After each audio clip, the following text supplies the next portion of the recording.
আজ আমাদের ধারাবাহিক রুহানি অনুষ্ঠানের 312 নম্বর পর্ব এবং আজকের পর্বে আমরা কিছু আলোচনা করিব সিরাতাল মুস্তাকিমের আরো এক তথ্য সম্পর্কে।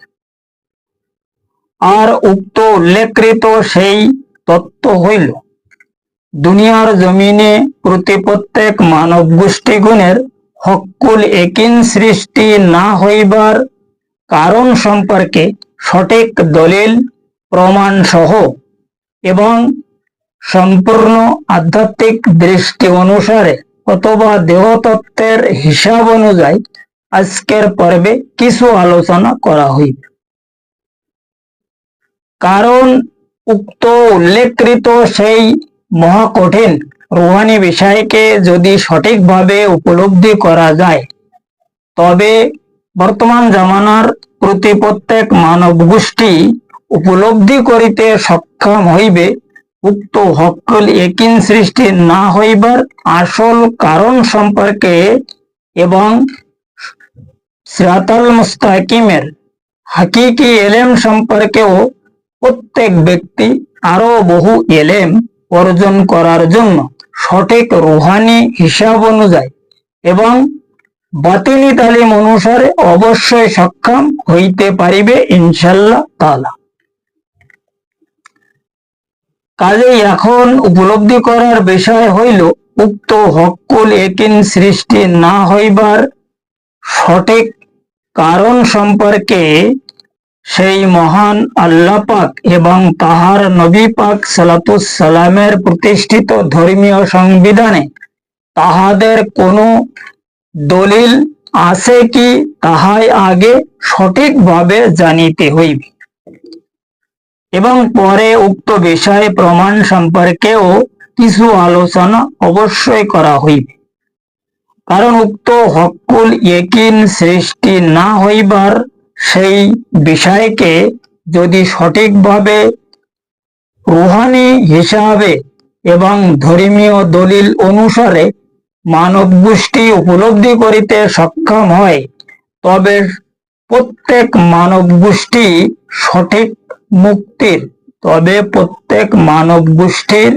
সঠিক মুক্তির বিষয়কেও প্রতি প্রত্যেক ব্যক্তি উপলব্ধি করিতে অবশ্যই সক্ষম হইতে পারিবে। কারণ উক্ত হক্কুল একিন তাহাকেই বলে কোন বস্তুকে নিজে দেখিয়া তাহার প্রতি সঠিক বিশ্বাস স্থাপন করা, যার কারণে সেই হক্কুল একিন সম্পর্কে সেই মহান আল্লাহ পাক সিরাতাল মুস্তাকিমের সঠিক প্রমাণ সহ তাহার রুহানি তালিম অনুযায়ী পবিত্র ধর্মের বাতিনি রাস্তাকে ইশারা করিয়া প্রতি প্রত্যেক মানব গোষ্ঠীর দেহতত্ত্বের হিসাব অনুসারে অর্থাৎ ইলমে তাসাউফ মতে তাহার সেই মহাওয়াসিম লাদুনী শক্তি হাসিল করার উক্ত মহাকঠিন সেই রুহানি অনুসন্ধানকে প্রত্যেক মানব গোষ্ঠীগুণকে তিনি খোদ ইরশাদ ফরমায়া ওয়াফি আনফুসিকুম আফালা তুবসিরুন, অর্থাৎ সূরা জারিয়াতের 10 নম্বর আয়াতে সেই মহান পারে এলাহি প্রত্যেক মানব গোষ্ঠীগুণকে তিনি পরিষ্কারভাবে ইরশাদ ফরমায়া, আমি তো তোমাদের মধ্যেই আছি কিন্তু তোমরা আমাকে মোটেও দেখিতে পাও না। আর উক্ত না দেখার কারণ হইল তোমাদের মধ্যে আমার কোনো বাসারাত নেই, যে কারণে তোমরা আমাকে মোটেও দেখিতে সক্ষম নয়। এবং এই প্রসঙ্গে সরকারে দু আলম অর্থাৎ তাজেদারে মদিনা সেই মহান নবী পাক সালাতুস সালাম তাহার সেই মহাপবিত্র জবান মুবারকে তিনি প্রতি প্রত্যেক মানব গোষ্ঠীর মুক্তির বিষয়কে সঠিক সিরাতাল মুস্তাকিমের প্রমাণ সহ এবং রুহানি হিসাব অনুযায়ী इरशादे ग्रामीण फरमाया, ताखल्लाकु बेअखला किल्ला है ताला। হাদিস আছে কি, তাখাল্লাকু বেআখলা কিল্লা হে তালা, অর্থাৎ সেই মহান নবী পাক সালাতুসালাম তাহার সেই মহাপবিত্র জবান মোবারকে তিনি প্রত্যেক মানব গোষ্ঠীগণকে নির্দেশ বা উপদেশ ফরমায়া, সেই মহান আল্লাহ পাকের গুণে গুণান্বিত হও এবং তাহার চরিত্রে চরিত্রবান হও, তখন তোমরা মুক্তি লাভ করিতে সক্ষম হইবে, নসেব নহে। কাজেই সেই মহান আল্লাহ পাকের উক্ত গুণে গুণান্বিত হওয়া এবং তাহার চরিত্রে চরিত্রবান হওয়া অত সহজ ব্যাপার না। আসলে সেই উক্ত ব্যাপারটা খুব মহা কঠিন ব্যাপার,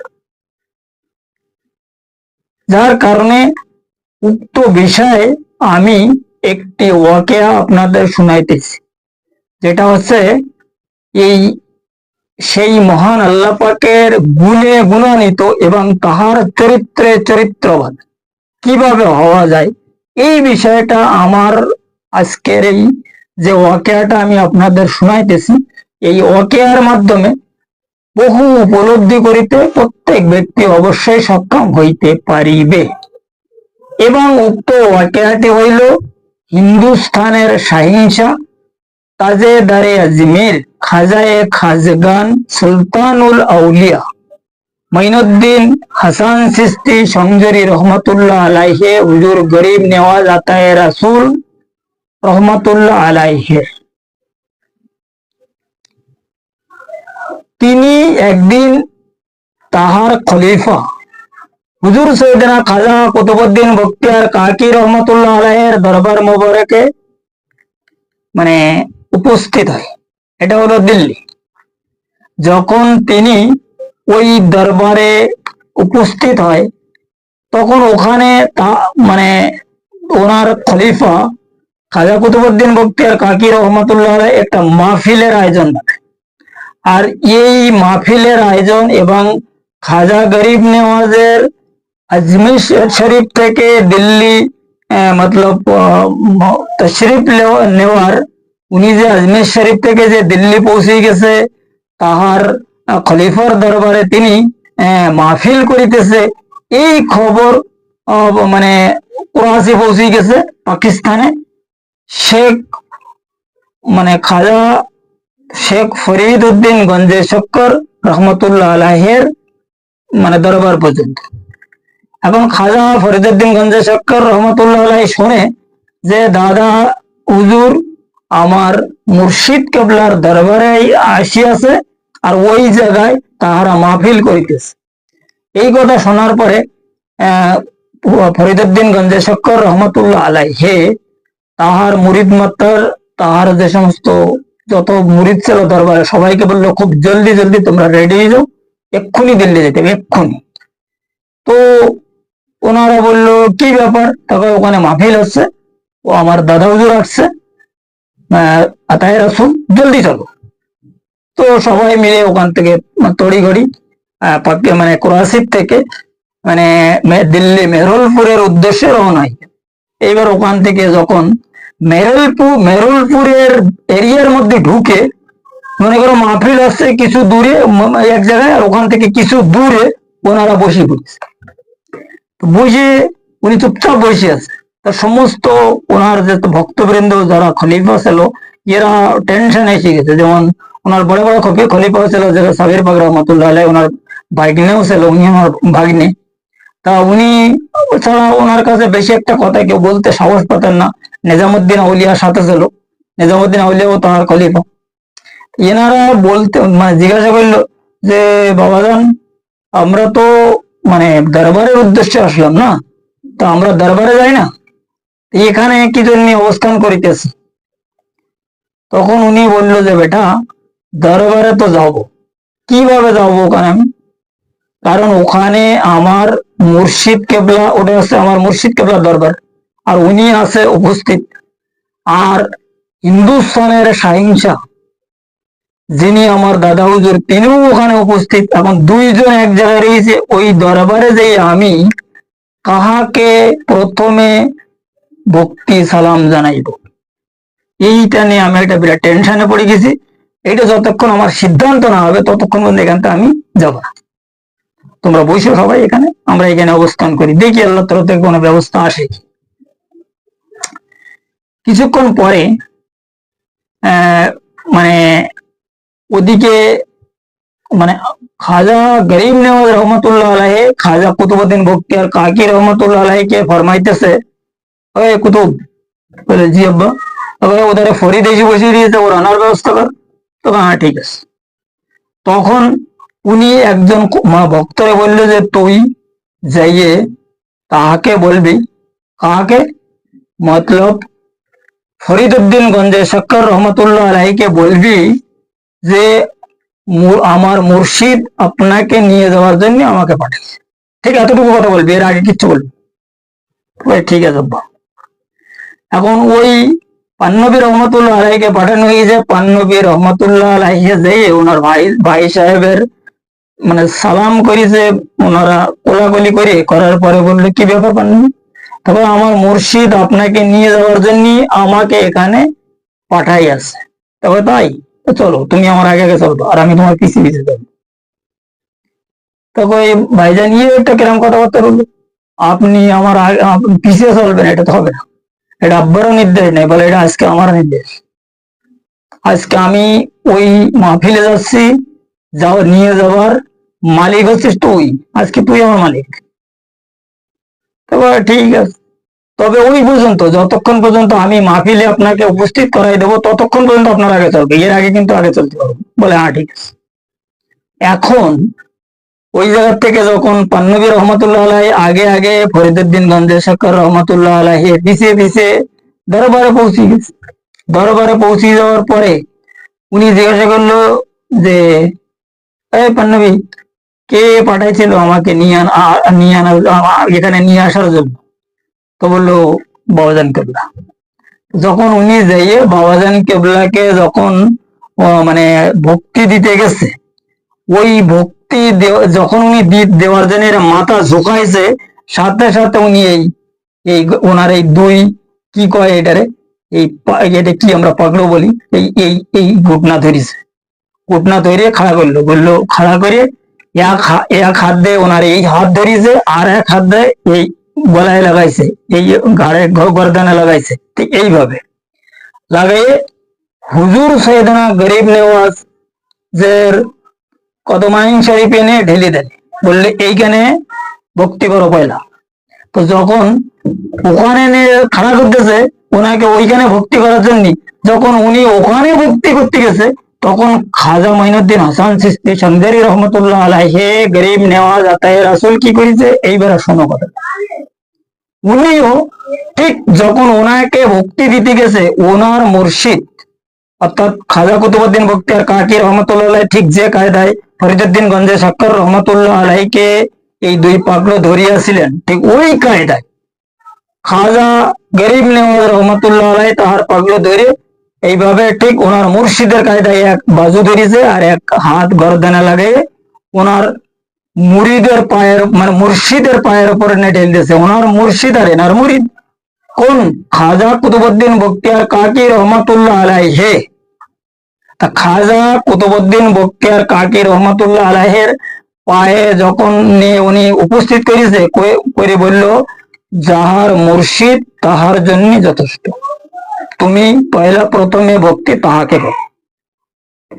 এটা উনি ওই সময় খাজা কুতুবউদ্দিন মানে খাজা ফরিদউদ্দিন গঞ্জে শক্কর রহমতুল্লাহ আলাইহি খাজা কুতুবউদ্দিন বখতিয়ার কাকি রহমতুল্লাহ আলাইহিকে ভক্তি শ্রদ্ধা জানালেন। এরপরে যে সরকার গরিব নিয়াজকে ভক্তি করবে।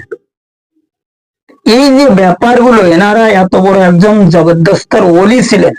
কিরকম, ফরিদউদ্দিন গঞ্জে শক্কর রহমতুল্লাহ আলাইহি, নিজামুদ্দিন আউলিয়া, সাবির ফাক, খাজা গরিব নেওয়াজ, মানে কুতুবউদ্দিন কাকি রহমতুল্লাহ আলাইহি, এরা জানতেন না যে এইসব নিয়মগুলো, এরা তো প্রথমে জানতেন। এটা করেছে কি জন্য? আমাদের শেখাবার জন্য। দুনিয়ার জমিনে একটা রেকর্ড বানাইছে তারা, আমাদেরকে সঠিকভাবে জানার, বোঝার, উপলব্ধি করার একটা শিক্ষা দিয়ে গেছে তারা আমাদের। কথা বলতে পেরেছেন? এখন এই হইল সেই মহান আল্লাহ পাকের গুণে গুণান্বিত আর তাহার চরিত্রে চরিত্রবান। কথা বোঝা গেছে? এখানে এই নিয়ম আছে, এই নিয়মে যখন আমরা তাহাকে চিনিতে শিখব, এই যে কি করে এটারে মানে মুর্শিদকে আর আল্লাহকে, রাসূলকে, তখন আমরা কিন্তু ভালোভাবে বুঝতে সক্ষম হব। তখন আল্লাহর তরফ থেকে আমাদের প্রতি এই এই যে উনি এই যে আয়াত ফরমায়া না, ওয়াফি আনফুসিকুম আফালা তুবসিরুন, এই আয়াতের খবর আমরা তখন পরিষ্কারভাবে পাওয়া শুরু হয়ে যাবে, যেটাকে এলহাম, এলকা, ফরসাদ, খাতিরে হক, আমাদের জন্য এই চারটে জিনিস এখন মানে নির্ধারিত আছে। ওই ছিল পয়গম্বরদের পিরিয়ডে, নবীদের পিরিয়ডে, নবুয়ত শেষ হয়ে গেছে, ওহির জামানা এখন আর নেই। এখন আমরা আছি নবুয়তের পরে বেলায়েতের যুগে। এখন বেলায়েতের যুগে আমাদের জন্য রয়েছে এই জিনিসটা। এখন এই সাহাবায়ে কেরামদের উপরও এই ইলহাম হইতো, এলকা, ফরসাদ, খাতিরে হক হইতো। এখন সাহাবায়ে কেরামদের যদি উপরে এলকা, ইলহাম, খাতিরে হক হয়ে থাকে, তাহলে আমাদের উপর হবে না কেন? আমরা তো ওই সময় ছিলাম না, হুজুরের সময়। আমরা এখন আইছি, আমরা তো আল্লাহর বান্দা, তাহারাও আল্লাহর বান্দা। বান্দা মানে মাকলুক আমরা। এখন আমরা, তাহারাও মাকলুক ছিল, আমরাও মাকলুক ছিলাম, তারা মাকলুক থেকে বান্দা হয়েছে, তাহলে আল্লাহর কি ইচ্ছা নেই এই আমার এই মাকলুক গুলো আমার বান্দা বানাইতে হবে? আর তাই যদি না থাকতো, তাহলে কোরআন শরীফে উনি এই আয়াতকে জেনে ফরমায়, এই আয়াতে পরিষ্কার ভাবে লেখা আছে এ আনফুসি, আনফুসি শব্দের অর্থ হচ্ছে সাফ সাফাই, পরিষ্কার, পবিত্র। আমাদের চিন্তা, গবেষণা, ধ্যান, ধারণা এগুলো একদম পুরো সাফ, ক্লিন করার কথা এখানে তিনি বলে দিচ্ছেন। এখন এইটা ক্লিন করতে হলে প্রথমে শুরু থেকে শুরু হইতে হবে। কাম, ক্রোধ, লোভ, হিংসা, গীবত এবং অহংকার, এই যে 6টা বস্তু, এই 6টা বস্তুর স্থানে 6টা রুহু, নফসানি রুহু উপস্থিত করা রয়েছে। এই রুহানি বিষয়গুলো যদি আমরা সঠিকভাবে উপলব্ধি করিতে পারি, তখন সেই মহান আল্লাহ পাকের গুণে গুণান্বিত হওয়া যাবে এবং তাহার চরিত্রে আমাদের চরিত্র হয়ে যাবে। এই ব্যাপারটা যে কারণে তিনি পরিষ্কারভাবে এই হুজুর আকরাম সাল্লাল্লাহু সাল্লাম হাদিস শরীফে ফরমায়া, তাখাল্লাকু বিআকলা কিল্লাহে তাআলা। এই যে হাদিস, ये তিরমিজি শরীফে পরিষ্কারভাবে লেখা আছে, যদি এই হাদিস কেউ খুঁজতে চায় তো পেয়ে যাবে। এই হাদিসকে কোনো মোল্লার ক্ষমতা নেই ডুপ্লিকেট বানায়। কারণ মোল্লারা যখন আমাদের কোনো হাদিস শোনে, আমাদের তরিকাপন্থী লোকের যে কোনো হাদিস শোনে, তখন এই তো ডুপ্লিকেট হাদিস, কোনে পেয়েছো তুমি এই হাদিস? বড় মেহরবানির বিষয়, কোরআনের আয়াতগুলি এখন এরা ডুপ্লিকেট সাবিত করতে পারেন। এখন এই হাদিসকে কোনো মোল্লার বাপের ক্ষমতা নেই এটা ডুপ্লিকেট করার, কারণ এটা হচ্ছে কোরআনের সঙ্গে জোড়া। এই কোরআনে সূরা জারিয়াতের 10 নম্বর আয়াতে সবাই জানে, কোরআন শরীফেও লেখা আছে। আর এই বিষয়টা যদি কোনো মোল্লা, কোনো মৌলবি, কোনো আলেম এরা জাস্টিফাই করে, কোরআন শরীফেই যাবে। এখন এই চরিত্রের ব্যাপার যেটা, পাক পবিত্রর ব্যাপার বিষয় যেটা, সেই মহান আল্লাহ পাকের গুণে গুণান্বিতর বিষয় যেটা, এটাকে নিজের মধ্যে থেকে আবিষ্কার করিতে হইবে। কথা বোঝা গেছে? এখন আমরা সবাই তো সিরাতাল মুস্তাকিমের রাস্তায় আছি, তাই না? আমরা যদি কোনো কামেল মুর্শিদের দরবারে যাই, তো মুর্শিদ আমাদের কাছে জিজ্ঞাসা করে, বাবা কি জন্য আসছো তুমি? তা আমরা বললাম যে বাবা আমরা এই সিরাতাল মুস্তাকিমের রাস্তার জন্য আসিয়াছি, সিরাতাল মুস্তাকিমের রাস্তা দরকার আমার। তখন বললেন ঠিক আছে বেটা থাকো, কাজ করো, ও কাজ করো, মানে মুর্শিদের কিছু খেদমতেরও কথা বলবে না। তখন আমরা পরিষ্কার বলবেন, বাবা আমি তো সিরাতাল মুস্তাকিমের রাস্তার জন্য আসলাম, এখন এই সিরাতাল মুস্তাকিমের রাস্তার সন্ধান করতে গেলে, সিরাতাল মুস্তাকিমের রাস্তায় চলতে গেলে, এই যে এই এখানে আপনাদের দরবারে গোলামি করতে হবে, আপনার পায়রাবি করতে হবে, এই কথাটা কোন জায়গায় লেখা আছে? কোরআন শরীফে, হাদিস শরীফে কোন জায়গায় লেখা আছে? কথাটা আপনি দেখান। আমরা তো এই কথা বলি বসে থাকি না, যে কারণে আমরা সবাই দুঃখিত, যে কারণে আমাদের মধ্যে দুনিয়ার সমস্যা ভরা। কারণ কি, আমাদের ব্যক্তিগত আমিরত্ব যেটা, এটা আমরা কিন্তু কোনো সময়ের জন্য শেষ করিতে সক্ষম নাই। তো যখন আমাদের আমিরত্ব শেষ হয়ে যাবে, যখন আমি শব্দ আমাদের মধ্যে থাকবে না, তখন আমরা তাহাকে চিনিতে পারবো। আর যখন তাহাকে চিনতে পারবো, তখন আমাদের মধ্যে তাহার স্বভাব চরিত্র প্রকাশ হবে।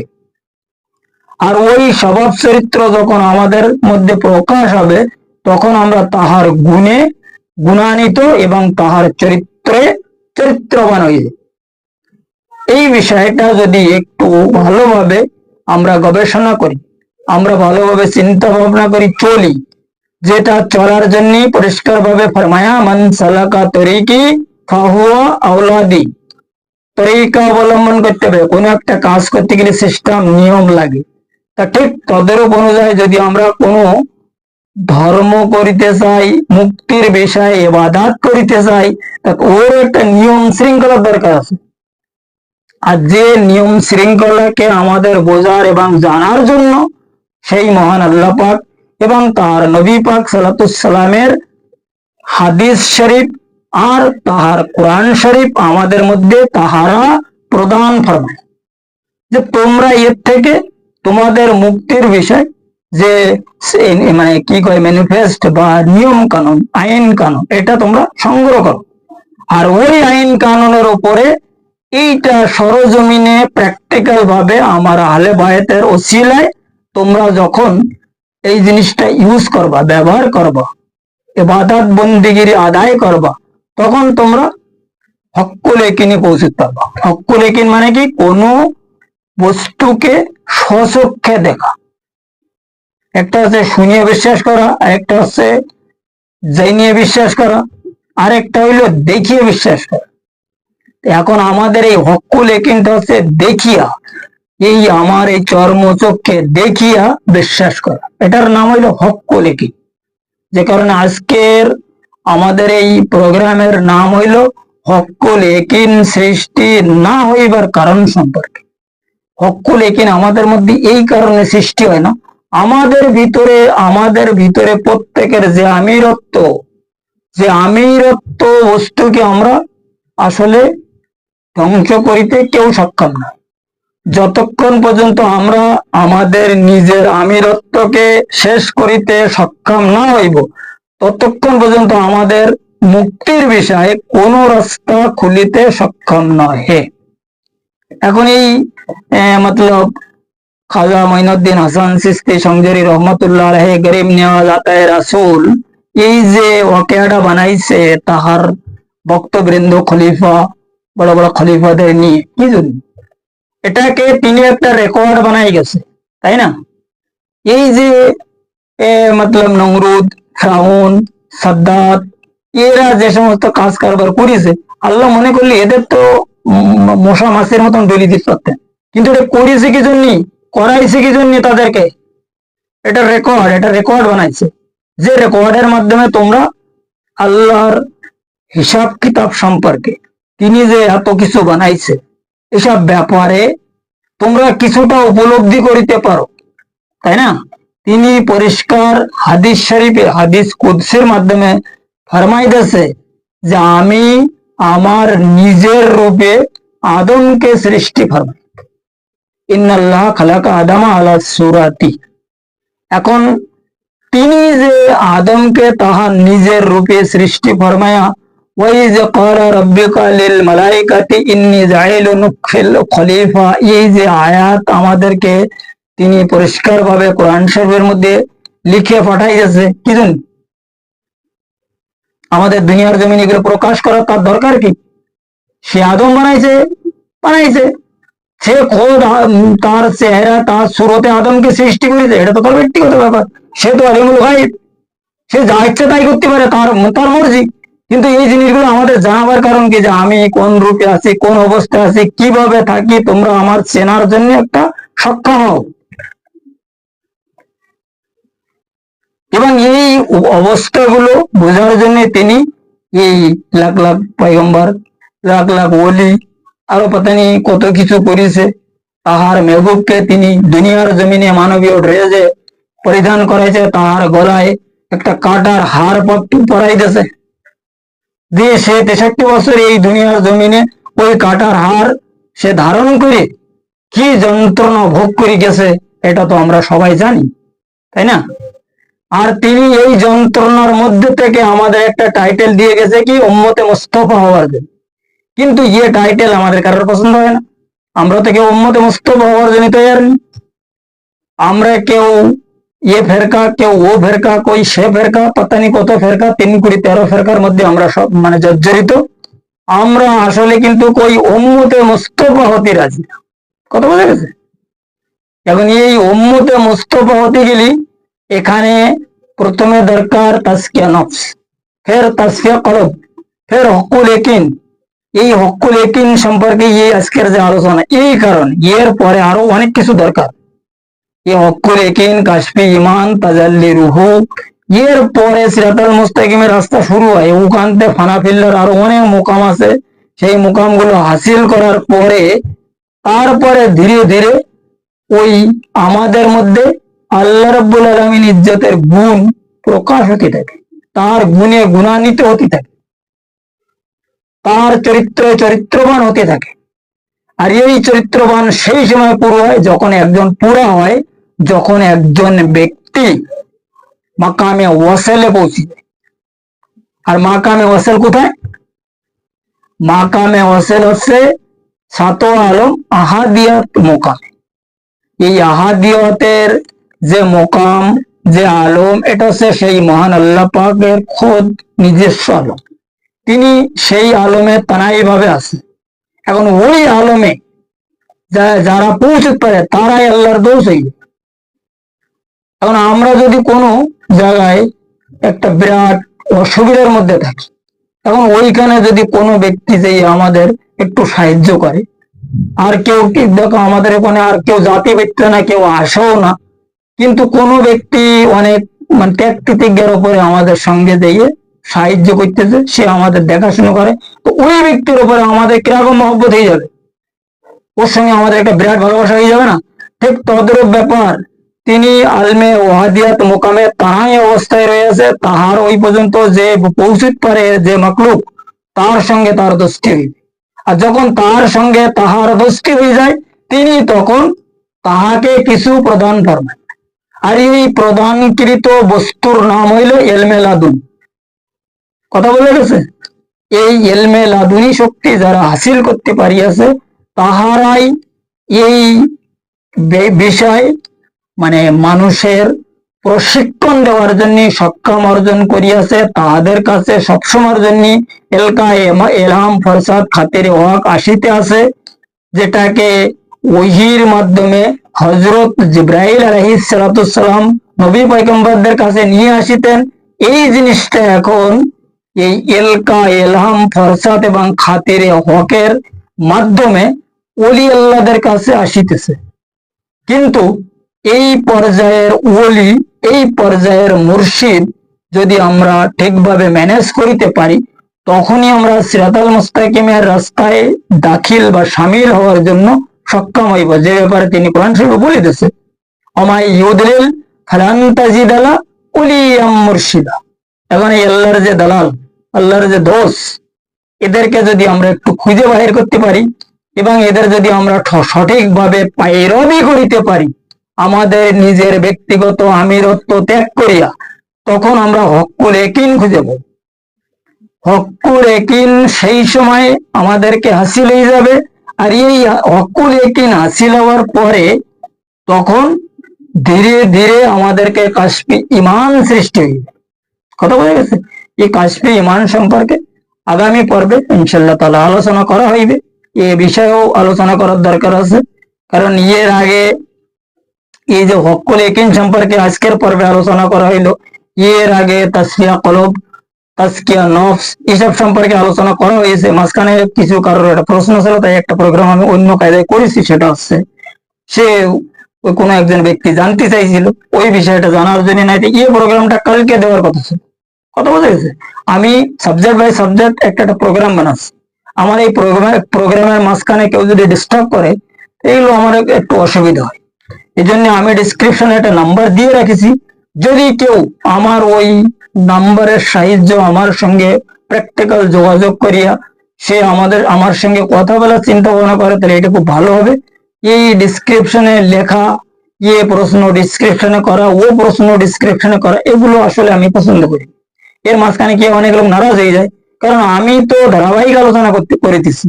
আমার তো লোকের লেকচার দেওয়া আলোচনা না, লোকের শোনানো আলোচনা না, লোকের চমৎকারী বানানো আলোচনা না। আমার ইউটিউব থেকে ভিউজ আসবে, লোক বেশি দেখবে, এই আলোচনা না।